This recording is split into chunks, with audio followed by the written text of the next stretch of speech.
Welcome to Soul Searching Space, a space to remember who you truly are, who you came here to be, and what you came here to do. To be crystal clear, going from black and white thinking to full color HD, working from the inside out, reclaiming your power, waking up to your inherent wholeness, aligning soul, heart, mind, and body.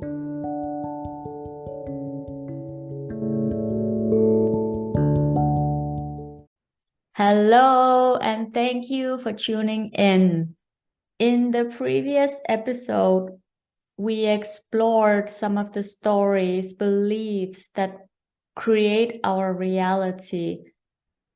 A belief is a thought that we have thought so many times that it's become a belief. That there are so many different beliefs, and all of these beliefs are intertwined and connected in complex ways. And that the key takeaway is that repeating thoughts over time becomes our reality, and the first step is always awareness. That experiences are within you, not outside of you. For example, two people can take the same roller coaster ride in an amusement park, one happy and thrilled, and the other full of fear and shock. The same ride was experienced in two different ways by two people. The difference was in their inner world, not the outer world. That we have a choice, and that the meaning of everything is the meaning we give it.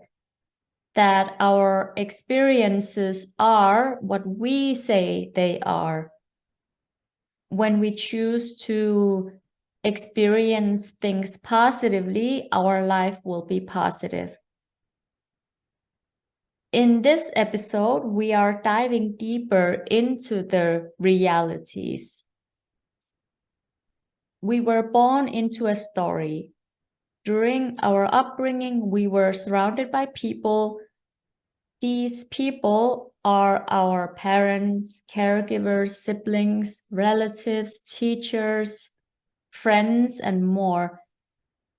Each of these people is a storyteller, and they are telling us their version of the story. All of these stories are a collection of their beliefs about life, love, family, relationships, people, education, money, religion, and more. These people don't see it as a collection of beliefs. To them, these are facts of life. They are convinced that their story is the right one, and they try to fit us into their story in whichever way possible. Through the experiences, we end up believing that something is wrong with us, and that our true self will get us in trouble, that our true self is unsafe. So we hide our true self and then do our best to live the story of our false self instead of our true self. We are convinced that only by living the story of our false self will we survive in this world. We believe that nothing is wrong with the story, but everything is wrong with the people themselves, who we truly are. Essentially, we are all born with a clean operating system with full access to the original spirit, our essence. But then through the civilizing process, we get conditioned with the wide range of programs that hijack our ability to access our true nature. And just to be clear, so when I say programming, conditioning, acquired mind, ego, personas, it is the process of interpreting and attaching meaning to the events that we are experiencing, making a story about the experience. That is the conditioning of our ego.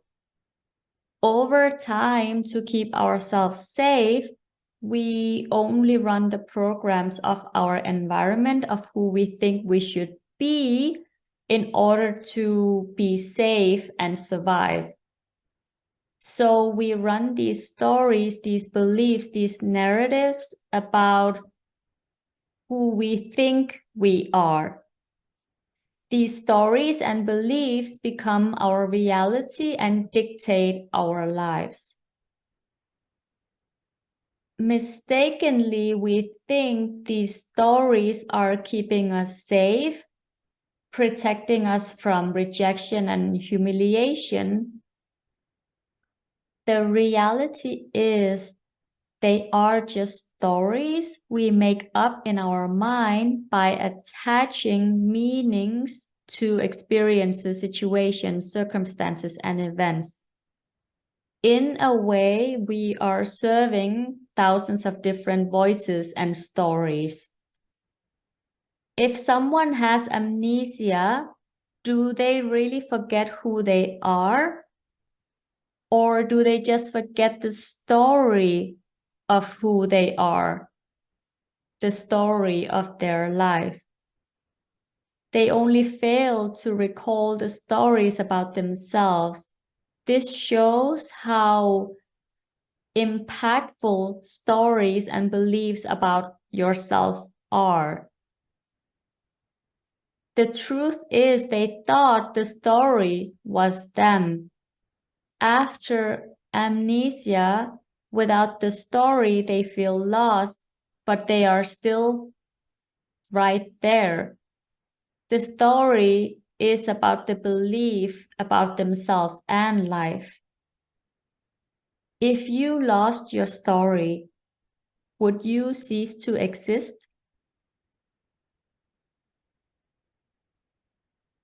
What if you took on another story completely different from the one you currently carry around? How would it affect your reality?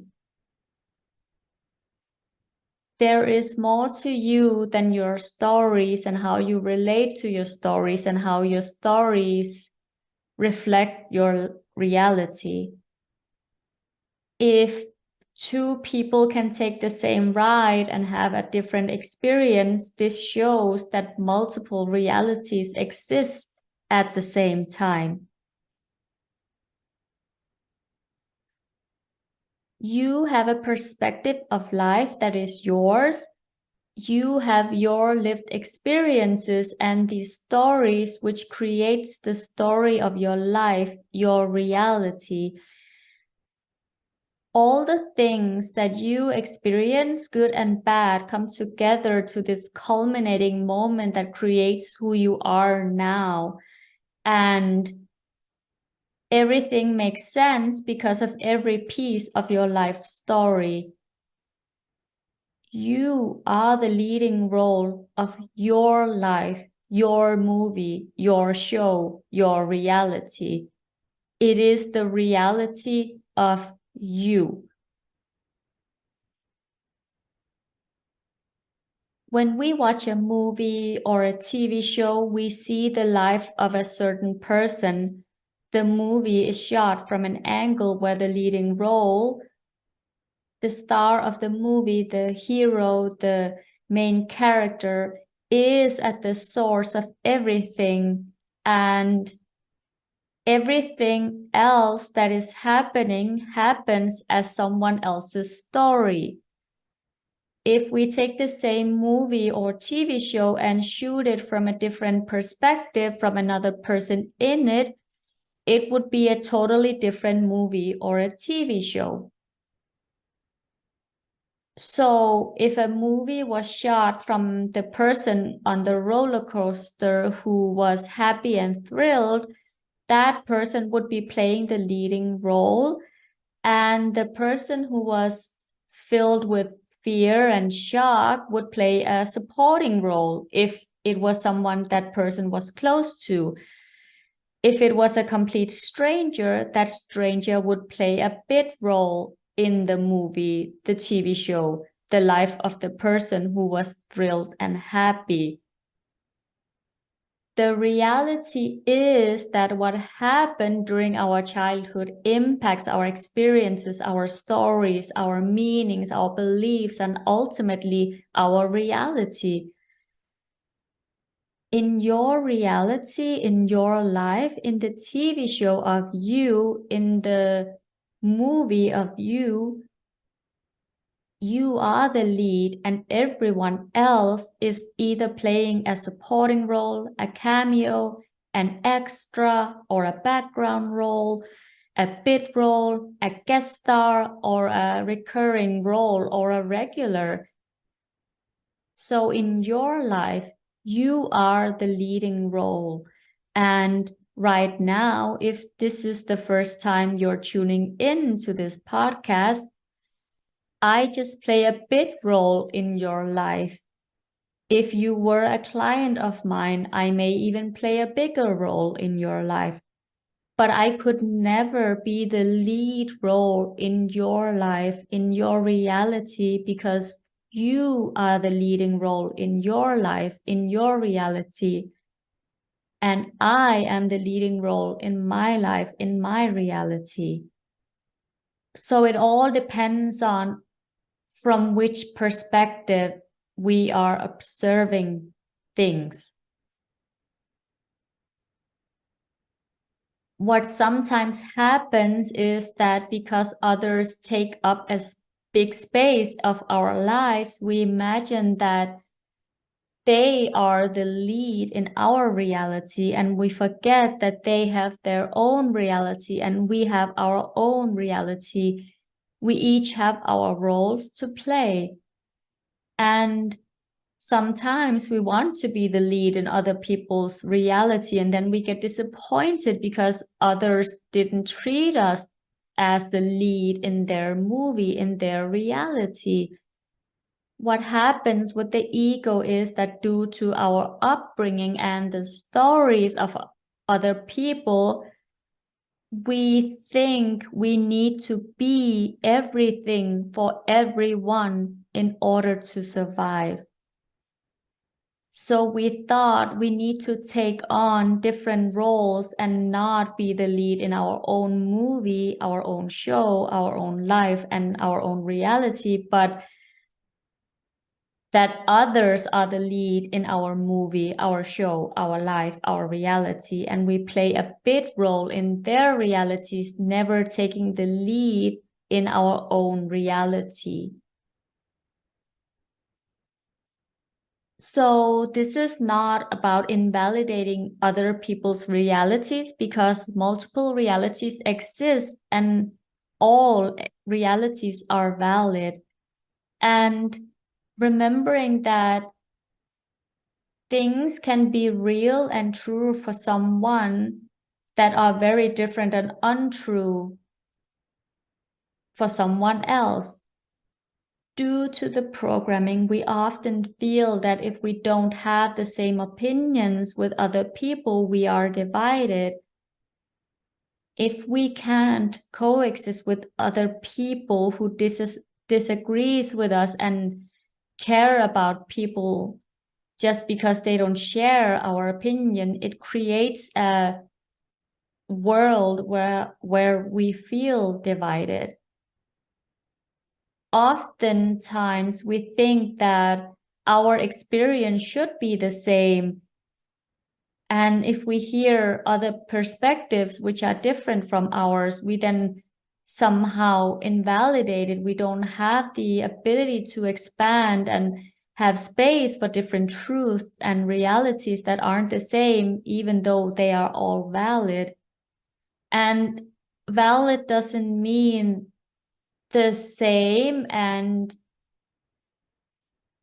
there's just incredible value in hearing multiple perspectives, perceptions, interpretations, opinions, and beliefs which are different from ours.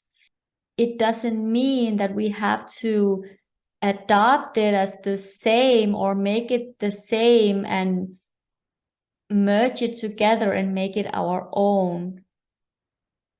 This is where it sometimes gets confusing because we attach all of these roles, all of these identities. And so when someone is disagreeing with one of our beliefs, we feel like that who we are is being threatened because we have attached that aspect of our identity, our personality, our role to that experience and that story. And then it does feel very threatening when someone has a different experience, because on some deep level, we feel our whole identity is being questioned or being invalidated. When we realize that we are living in a world where everyone is important to themselves, then the way you speak to people changes, not because you need them to like you, but because we desire them to feel seen in their own movie, their own show, their own life, their own reality when we are with them.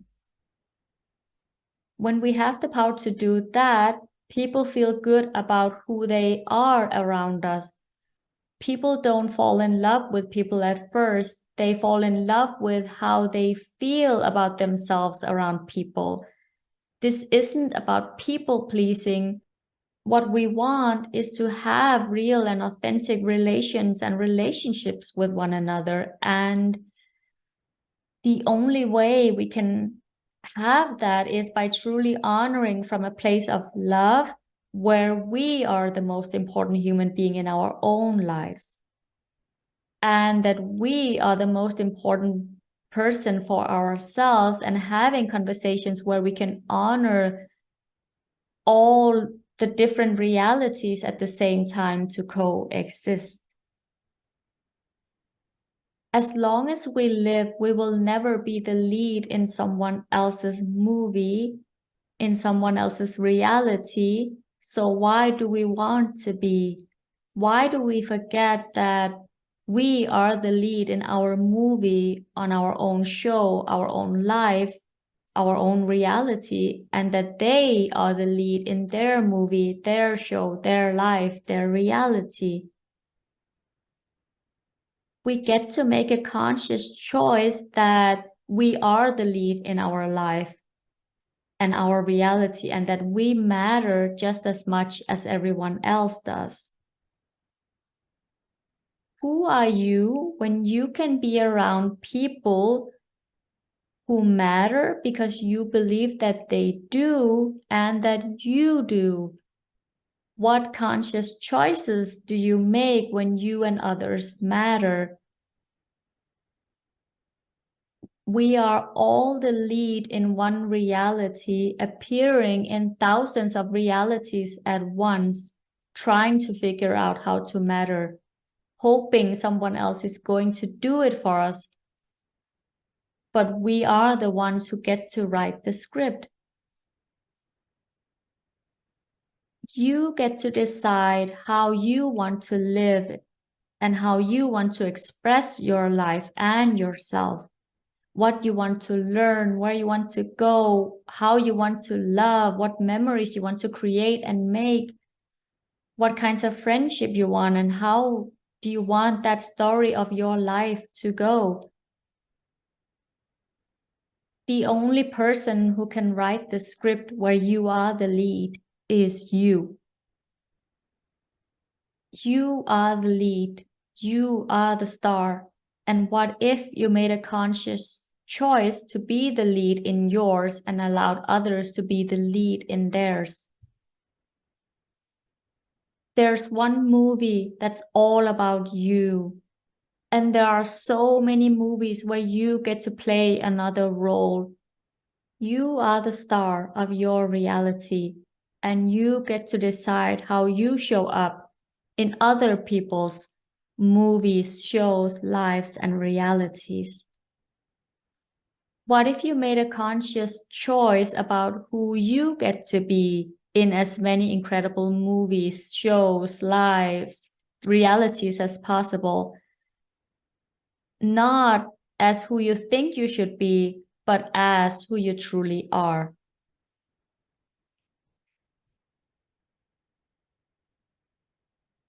So, what are the blocks that stops us from being the lead in our lives of our own reality?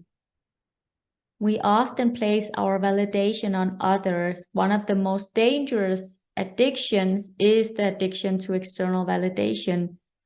This addiction to external validation begins in childhood, and we cope by separating from our true, authentic self, and we begin to create a false self based on what gets us love, validation, acceptance, and approval.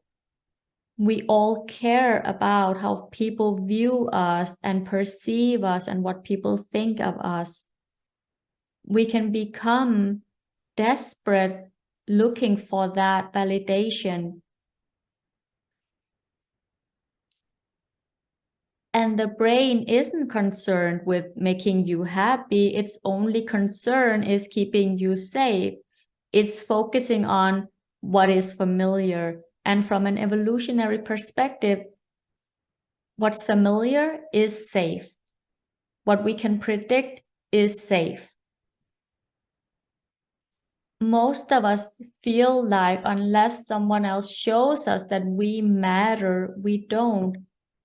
If no one else can tell us that we are the lead in our movie, our show, our life, our reality, does that mean nobody loves us? No, we all matter and we are all loved. If we got into an argument with someone or we were triggered by something which was said or done, we often want to end that discomfort right now by getting them to see things as we see it. And when they do, we unconsciously know we are safe. We have these unconscious behaviors and patterns. And often we seek this unconscious validation. So after we had a fight or discussion with someone, we might go to others who are likely on our side that we know will support us and our perspective. Another way this impacts us is the invalidation of our own reality and invalidating the reality of others. I invite you to reflect on a time where you felt invalidated or as if someone was questioning your experience of reality. What we tend to do is we put all of our meaning and all of our worth in their hands and attach to whatever story it is that they have, forgetting that their story and meaning and perception will be affected by their programming and conditioning. Validation doesn't mean that if I'm validating what you're saying, it means that I agree with you and what you are saying. To validate does not mean that you need to agree. It is important to remember that it's healthy to learn to coexist with others who have different opinions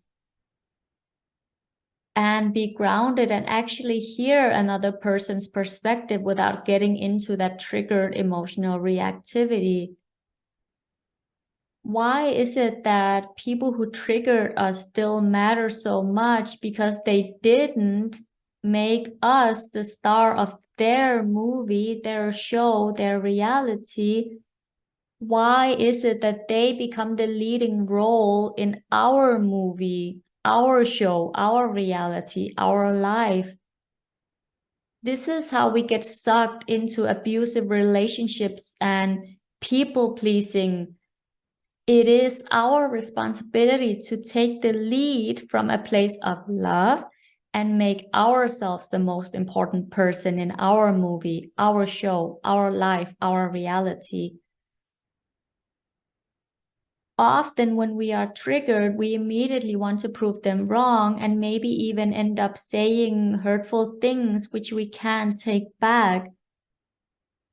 We may react from a threatened place where we did something that wasn't as we thought or intended or imagined ourselves to be or be perceived as in that moment. We often tend to think that we are the star of someone else's show and someone else is stealing our show and becoming the star of our show. We often tend to think if he or she really cared about me, they would do X, Y, and Z. He or she should know me by now. If he or she cared about me, they would X, Y, and Z. I should be the first priority in his or her life, trying to make ourselves the leading role in their life. What we are really saying is that if people really love me, they should be willing to let me be the lead in their movie, or else they don't love me. Is that really true? Why don't we instead lead our lives from a place of love and instead live our most awesome life, having the confidence to be who we truly are, going after our dreams and reclaiming our power? How can you coexist with people without comparing who is more important? We are all important, and we can only change the world by changing our own. What blocks us from leading our own life and being the lead is that we think others should approve of us as the lead.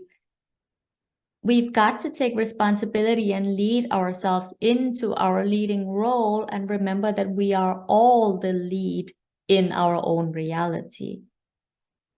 How can you claim that you are the lead in your reality and decide how you want to live your life regardless of what others think?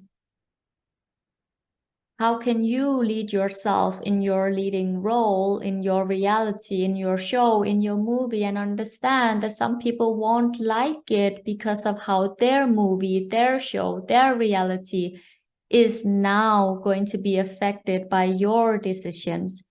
Maybe it didn't suit them and they are allowed to feel that way in their movie, in their show, in their reality. When someone has an opinion about us, what is different from the view we want to have of ourselves, and it feels really hurtful when we allow it to impact us so much that we have to take it on as our own.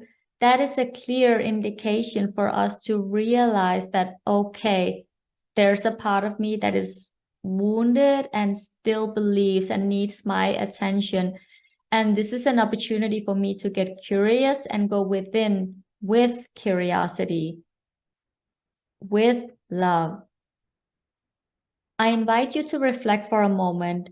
If you are living the story of your false self, how can you expect to know your real self? Who are you really? What meanings are you assigning to your experience of life? Can you allow your experience to coexist with other people's experience of reality? Are you able to hold loving space for your lived experience of reality? Are you able to speak your truth from your lived experience of reality? Are you able to honor your lived experience of reality? What is your lived experience of reality?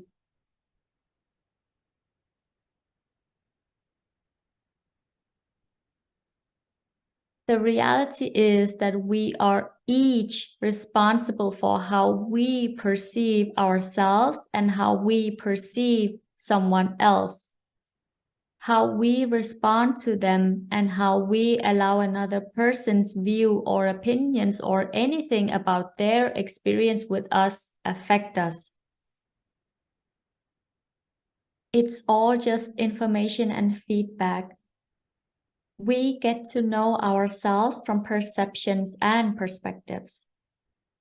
What is important to remember is that even though our ego often wants to be right, what we are essentially looking for is understanding. Having that space to be a being that had a different experience of reality, and that experience is still valid and real, even if someone else has a different perception of the experienced reality, that our experience of reality and our differences are still honored. It all starts with us. Create that loving space for yourself, validating your own experiences of reality from a place of love, and then practice showing up and holding that space for someone else. Are you consistently giving yourself the loving space to validate your reality, whatever it may or may not be? Because when we are able to do that, then we are able to make a conscious choice when and how to even engage with someone else. How do you stay in that centered space, grounded physically in your body, aligned in soul, heart, mind, and body? Have you laid your foundation for cultivating a centered state throughout the day? If you haven't, I invite you to listen or re-listen to episode 7, Moving Towards the Center, M&Ms, Mindfulness and Meditation. This centered state will be unfamiliar for us if we aren't practicing being centered and grounded on a daily basis, taking care of our health, getting enough sleep and rest, moving our bodies, processing and releasing our emotions. If this state is unfamiliar to us, then in those moments of conflicts or situations or experiences or events where we are being triggered, we are going to react from those unconscious patterns. We are unable to hear what someone has said or have to say because we will be in defense mode, and these habitual patterns have taken over because we feel threatened because the other person's experience of reality is not the same as our own. And when we are in that reactive state, it can be challenging to remember the tools that are available to us. That's why practicing and familiarizing these states we want to experience more of on a daily basis, so that it can become familiar and safe, so that we know that we are really coming from a place of love, from an empowered place, not from a wounded place, not from a trauma response place, but instead so that we know that our way of being is as powerful, strong, and loving as it can possibly be. Then we know we are open for a conscious, loving discussion where all realities can coexist. We get to stay strong in who we truly are and allow ourselves to be who we truly are. How can you hold loving space for others and speak your truth from your lived experience of reality? And how can you honor another person's lived experience of reality? Have you set yourself up to the best of your ability to hold that loving space and have that centered state from the beginning of your day, which then spreads out into the rest of your day? so that you are able to continue to allow that space to be present as someone else sharing their experience, because that's what we are looking for when we are really talking about validation. And what that might look like in a conversation is asking questions and being curious and getting clarity and asking questions like, can you tell me a little bit more about why that experience felt the way for you in that moment as it did? Can you tell me more about what it was that I said, or how I said it, or even something I did? Are you getting curious and asking those questions for clarity and making sure that you're listening to the answers? Are you being curious, and are you aware of your physical body language and your tone of voice and your facial expressions as you're asking questions from a place of fear or from a place of love? If you're in a defense mode, the other person will feel the energy, and your questions might come across in maybe a passive-aggressive way. Are you aware of your own limits and boundaries? Do you know when it's time to maybe take a break from that conversation because you're becoming defensive or triggered or activated in some way? Boundaries are very important. If you haven't already, I invite you to listen or re-listen to the boundaries episodes 14, 15, 16, 17, 18, and 19. If we overstep our limits and boundaries, we are going to find ourselves right back in that reactive cycle of patterns. So it's becoming aware of when to say, I need some space right now to come home to myself. Let's continue this conversation at some other time, and be specific about when that time will be. What meaning are you attaching to their facial expressions, their body language, and their tone of voice? If a stranger was observing your conversation with the other person, what would their perception be about this experience? What would a stranger state as facts? Next time you experience an argument or conflict of some sort, notice if you are seeking unconscious validation by going to seek validation from someone else, maybe like-minded people who you know likely have a biased opinion and who you know are going to be on your side.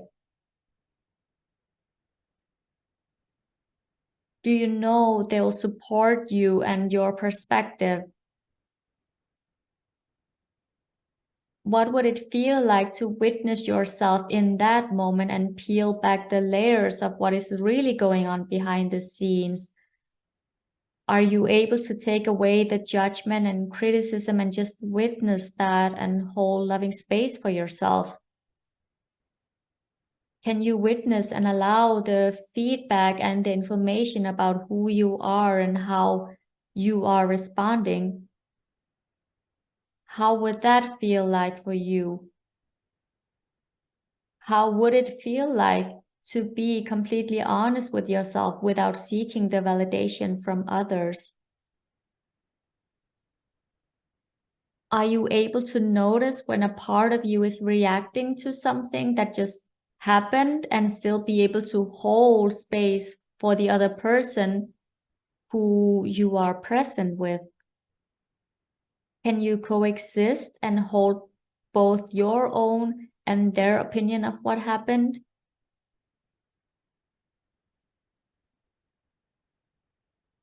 That you don't have to agree with them just because they said something to you or about you or whatever situation doesn't mean it's true or untrue. It doesn't mean it's right or wrong, but both experiences of reality gets to exist simultaneously. Are you able to come off from a conversation where you might not still feel the way the other person feels because you had different experiences, but you can allow your different experiences and perspectives to coexist and understand why you might be feeling the way you are? And even if your feelings aren't mirroring theirs in that given moment, are you able to connect, communicate, and evolve with that person? Or do you perhaps go into unconscious patterns and behaviors and become reactive and just arguing away and getting defensive? Can you allow yourself to be aware of the information as feedback that lets you know that there is an expression or feeling that they have, and see how you can find a solution that works for both of you to whatever challenges you may have? Can you give someone else the validation and reminding yourself that that doesn't mean you live in agreement? Do you have more clarity about why the other person and their experience of that moment, which might still be different from yours, that doesn't mean that you have to adopt their perspective or experience? Can you remember that on many occasions there is incredible value in hearing different perspectives and different perceptions? Due to our conditioning, we are used to make it about us from a place of fear, fear of being who we truly are. The ego always makes it about us from a place of fear. Are you making the experience mean something about you from a place of fear or from a place of love? Are you the lead in your reality from a place of fear? Are you the lead in your reality from a place of love? Are you willing to allow the multiple realities to exist and call in the people who truly loves you for who you are and what you bring to their life, their movie, their show, their reality? How can you say things to other people in a way so that they feel like they are being treated as the lead in their life, in their movie, in their show, in their reality? Not in a way where they feel like you are the lead in their movie, their show, their reality. How can you speak with conscious awareness that you, in that moment, you are in their movie, their show, their life, their reality? How can you make them feel important without people pleasing, while still remaining true to yourself and without having the need to make it about you? When you know what you desire, you can have the respect to treat someone else for a moment like they are the lead in their movie, their show, their life, their reality, and able to speak to them like they matter. This only works when you are the lead in your own movie, your life, your reality, your show. If you are not the lead, you can't just try to please everyone, because then you are a bit role in your life, your movie, your show, your reality. It is very disempowering to people pleasing just because we don't want them to be mad at us. What is empowering is to consciously choose to be the lead in your reality and allow others to be the lead in theirs, knowing that we all matter and that we all are equally important. What roles are you playing in other people's lives? movies show reality? How can you allow others to be the lead in their life, their movie, their show, their reality? How can you interact with people with the understanding that they are and will always be the lead in their movie, their show, their life, their reality, and that you will always be the lead in your movie, your show, your life, your reality? How can you interact with people with the understanding that when they are talking to you, they are still the lead in their movie, in their show, in their life, in their reality? How can you learn to coexist with others so that we all get to shine and remember that we all have our seasons of life? What if you have more control over your roles and your identities, and that you are able to be who you came here to be, to better serve yourself from now on?